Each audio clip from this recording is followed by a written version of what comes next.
Hello, my name is Benjamin Hart. I'm an American attorney and the managing director of Integrity Legal here in Bangkok, Thailand. As the title of this video suggests, we're discussing the Thai business visa and a question that actually just recently came up. It was very vexing to this gentleman, and I'm sure I can understand why.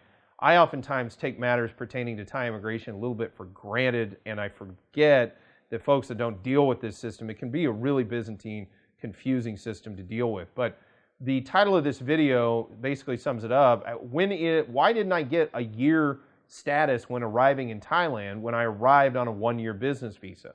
Well, the reason for that is you arrived on a one-year multi-entry B visa. And the status that is conferred at entry on that kind of visa is 90 days, notwithstanding the fact that the sticker validity of the visa is 1 calendar year. The actual status that is conferred at entry is only 90 days. And I know that this is really confusing.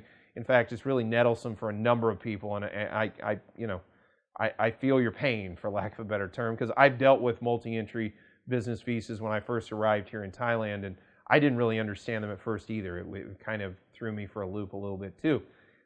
Long story short is they are issued abroad. They're issued by Ministry of Foreign Affairs. They are issued with a one-year validity, but every time you enter Thailand, you only get 90 days of status.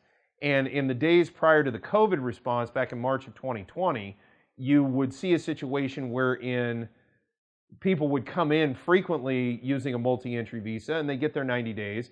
And if they were coming up to the end of their 90 days, they just do a border run or even a visa run, maybe go to another country or just hop over the border and hop right back into Thailand, get another 90 days.